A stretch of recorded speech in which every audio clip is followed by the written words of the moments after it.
YouTube community, Dino, Desi, and Billy fans, random people on the internet. My name is Giggens, and today we're going to talk about I'm a Fool by Dino, Desi, and Billy. Look at this thing. Came out in Reprise Records, hit number 51 after it came out in September of 1965. This, of course, is an album put out by a son of Dean Martin, a son of Desi and Lucille, and Billy Hinchy. They were all childhood friends, and they decided that their love of music was enough for them to start jamming together. As some of the story goes, they were jamming up in Dean Martin's house one day, and Frank heard him and said, we could do something with that.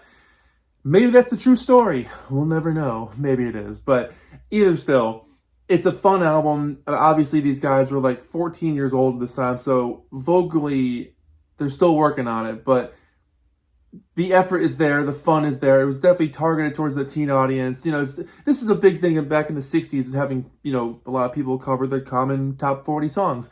And that's what this album is. But there are some really great moments on here. Sadly, they don't play any instruments on this album, for what I was able to figure out. It's all studio musicians. But vocally, they do a great job with a lot of these songs. A few of these songs definitely are a little lacking, but that's because the material they chose for some of those songs maybe wasn't the best song choice.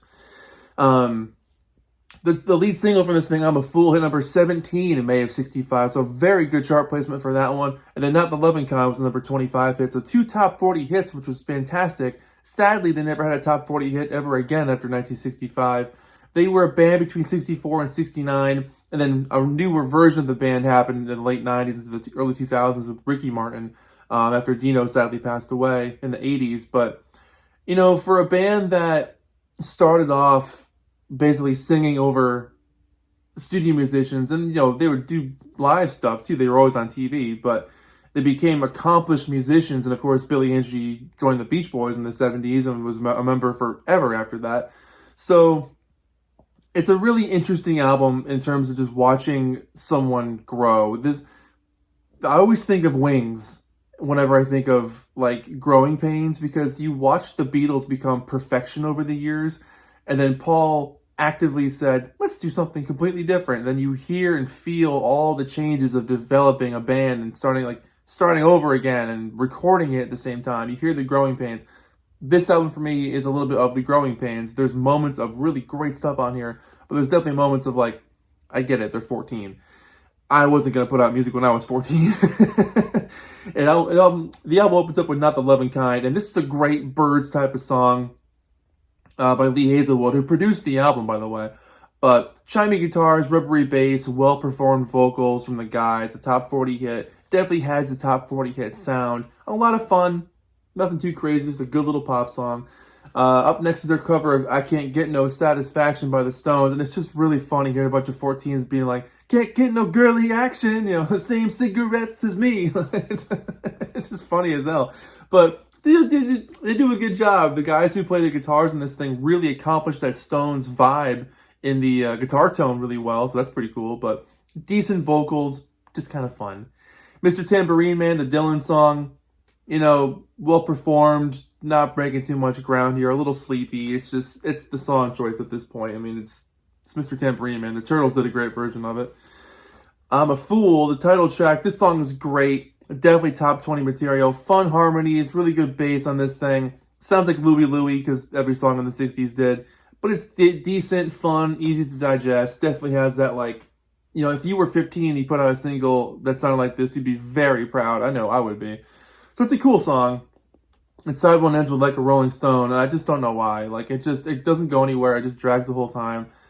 There's good harmonies on the chorus, but it's such a long song, and I don't know. It's not working for me on that one. Side 2 opens up with a Rebel Kind, and I really dig this one. There's finally some energy back after Like a Rolling Stone, just kind of dragging. Love the fuzzy guitar work, great vocals. The spirit and the idea behind the song is fun. It's like just basically saying like, oh, you don't like my long hair, you don't like my cool boots, like I'm the Rebel Kind. It's just a good little pop song. Chimes of Freedom, again, it's fine. It's just a little lifeless. I don't understand why they chose that one. It Ain't Me, Babe. Turtles can do it. Boo-hoo, I Can Tell. This song is really good. Digging this one. Good energy, excited playing, good harmonies. You can tell there's a spirit in the room with this one. So many ways. Definitely enjoyed this one. There's some energy. There's some confidence. There's some, oomph behind it. Really good vocals. And the last song on here, Seventh Son, is probably the most energetic recording on here. It's just rocking. The harmonica is great, bouncy bass. You know, they're goofing off at the end vocally. It's a lot of fun there, so they're having a good time. Here's the back cover. This is a mono copy. Not in the best shape. I mean, the cover looks good, but the record's pretty scratchy. But back cover with Billy with that sweet Rick guitar. Man, I think it's so cool. And I love that SG bass that Dino's got on the front cover. So cool. Let me show you the inside here. The sleeve is broken. But here's that classic reprise logo from the mid-60s with a steamboat tricolor. This looks really sharp. I've always loved that logo. That logo changed a few times over the years, but always looked cool. I always think of Jimi Hendrix when I see those because his look like that as well. But yeah, I mean, for an album, the back is great. Beat turned on by Dino, Desi, and Billy. Hollywood's hip hit teens sing "I'm a Fool" and other large songs. Ooh. I mean, it's exactly what it is. Like, these guys were kids. You can't knock them too much. Like, vocally, yeah, they're on the album. Musically, who knows if they're actually playing anything on here, but the spirit is there, the energy is there. You can tell they were destined for better things and greater things. The talent was there. You know, to be 14, 15 years old and to be on a big major label, singing songs together, that's a big deal. Whether or not the performances are, you know, perfect or anything, it's because they're 14. You haven't lived any life yet, so you got to give them a pass. Absolutely have to give them a pass.